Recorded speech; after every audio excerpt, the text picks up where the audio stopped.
Assalamualaikum warahmatullahi wabarakatuh. Halo Sobat Waalaikumsalam. Mansa, salam podcast Syams Man 1 Medan.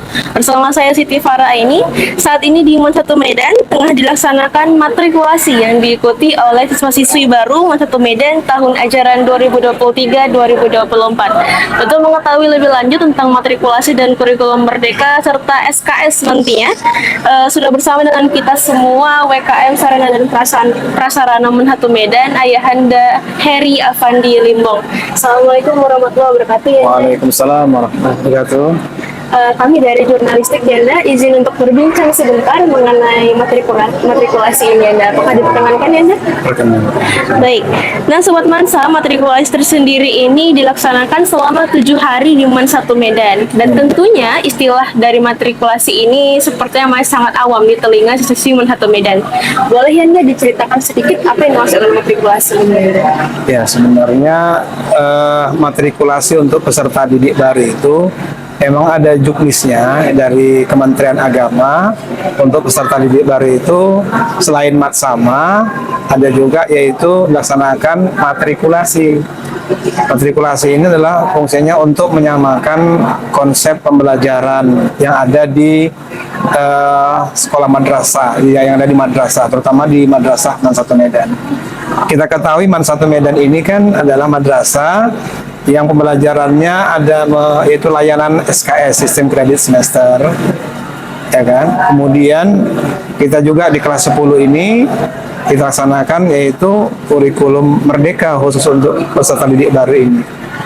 Makanya berdasarkan ada peraturan juknis tentang pelaksanaan matrikulasi, sebenarnya tahun-tahun yang lalu itu sudah ada peraturannya itu, cuma nggak kita laksanakan mungkin karena sesuatu hal, maka pada tahun inilah baru kita laksanakan yaitu matrikulasi yang tujuannya adalah untuk menyamakan konsepsi. Bagaimana sih sebenarnya cara pembelajaran SKS itu di Man 1 Medan gitu ya. Jadi untuk menyamakan konsep aja sehingga siswa nanti begitu masuk pada pembelajaran sebenarnya mereka tidak terkejut ternyata oh begini rupanya layanan pembelajaran SKS itu ada UKBM-nya, unit kegiatan belajar mandirinya, bagaimana harus menyelesaikan UKBM sehingga dia bisa nanti untuk mengikuti yaitu kelanjutan proses belajar berikutnya. Nah, gitu. Karena sudah ada persiapan sebelumnya ya, Iya. matrikulasi ini. Baik Yanda. Kemudian boleh tidak Yanda sedikit mengenai teknis pelaksanaan dari matrikulasi di Man 1 Medan? Ya. Teknis pelaksanaan ini kan kita ada tidak semuanya ya. Tidak semuanya mata pelajaran itu yang dimatrikulasikan. Nah, ini kita ambil berdasarkan pada saat tes masuk Man 1 Medan, yaitu melalui jalur tes akademiknya, melalui tes baca keagamaannya, ya. Maka berdasarkan hasil tes itu, maka materi apa yang akan kita berikan, terutama yang ada yang mewakili keagamaannya, ada yang mewakili sainsnya, ya. Misalkan matematika. Jadi pelajaran yang kita matrikulasikan itu dari sainsnya itu misalkan matematika. Kemudian IPA ya. IPA itu termasuk fisika, kimia, biologi. Kemudian ada Al-Quran hadis.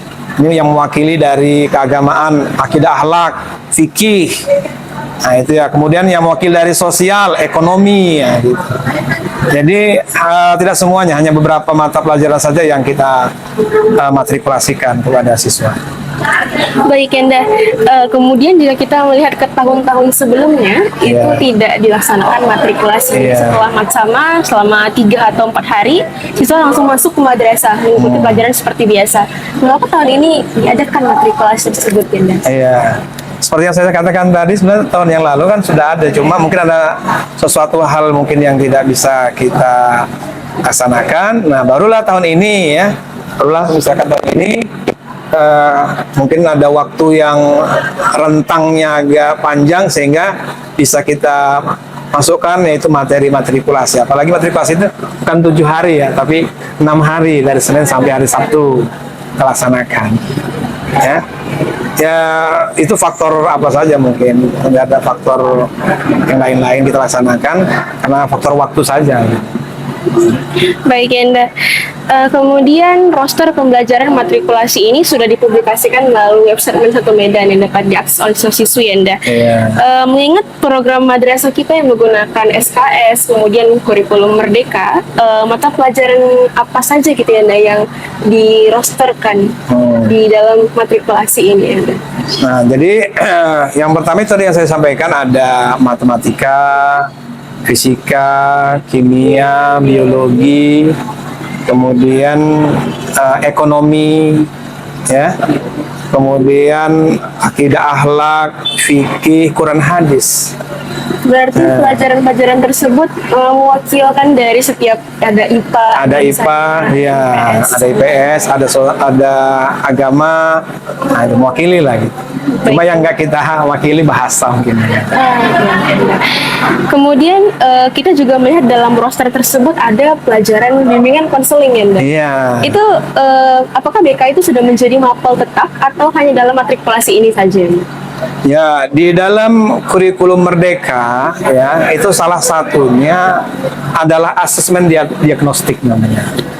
Jadi asesmen diagnostik ini adalah untuk mengetahui kemampuan, bakat, minat dari siswa. Itu satu. Yang kedua, kita di situ di asesmen diagnostik ini bisa mengetahui anak-anak yang audio visual, anak-anak yang kinestetik ya. Jadi ini untuk memetakan siswa. Mana sih anak-anak yang misalkan gemarnya nanti olahraga, kita kelompokkan dia. Mana anak-anak yang suka seni, yang suka sains, nah gitu, yang suka keagamaan. Kemudian mana anak-anak yang sifat belajarnya dia, karakternya yang audio visual, ada yang kinestetik ya. Jadi untuk mengetahui dari asesmen diagnostik inilah, makanya nanti kita bisa kelompokkan anak-anak itu, kita petakan, ya kan. Nah, tujuannya itu adalah sehingga nanti pada saat pembelajaran guru itu tahu, ya kan, guru yang masuk di kelasnya itu tahu, oh anak ini kinestetik, apa yang harus saya berikan kalau untuk anak-anak kinestetik. Oh anak ini audiovisual, nah apa yang saya berikan pembelajaran kepada anak ini, karena tipe anak ini audio visual gitu. Itu untuk memetakan itu. Jadi BK di situ berfungsi adalah untuk tanggung jawab mereka untuk memetakan itu semua. Sehingga pada saat pelajaran nanti sudah kita kelompokkan itu. Di kelas 10 ini, kelas 10 ini, oh ini kebanyakan anak-anak kinestetik. Di 10 ini, oh ini anak-anak audio visual gitu. Karena itu adalah salah satu anjuran daripada di kurikulum merdeka lakukan, yaitu asesmen diagnostik tadi. Nah, gitu. Baik Enda, berarti hanya dalam matrikulasi ini saja Matrikulasi ya, untuk pemetaan siswa, mana siswa dengan karakter audiovisual atau yang kinestetik, begitu ya Enda? Tapi itu pun kita rencanakan nanti untuk mungkin bukan tahun ini, tahun depan ya. Karena kan ini kan saya masih rencana ya, dipercaya untuk misalkan menggantikan nanti kurikulum akademik, ya kan, wakil kepala bagian kurikulum atau akademik.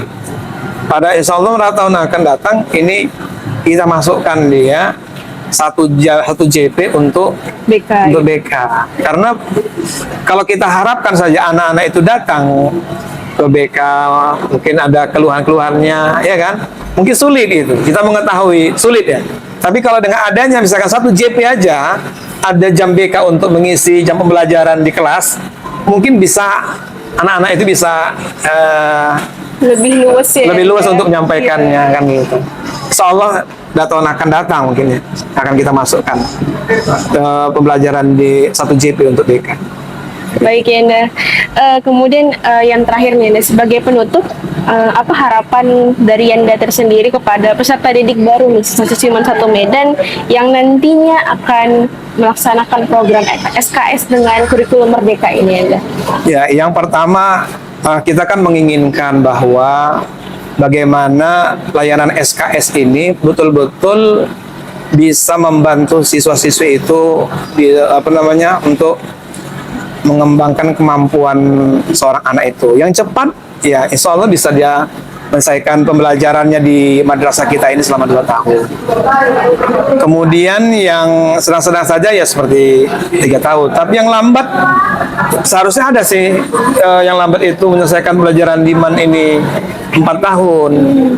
Ya, tapi harus ada pendampingan. Tapi insya Allah di MAN 1 ini belum ada yang menyelesaikan 4 tahun. Biasanya ya, yang namanya SKS itu kan bukan karena faktor dia tidak mampu menyelesaikan cepat. Mungkin ada faktor yang lain sehingga dia cuti 1 tahun karena mungkin nggak entah apalah ya, ada kesibukannya atau dia entah kerja dulu entah apa, sehingga dia cuti sehingga menyelesaikannya 4 tahun. Tapi bukan karena faktor knowledge-nya ya, pengetahuannya, atau nggak bisa menyelesaikan pembelajarannya, faktor-faktor yang lain seperti itu.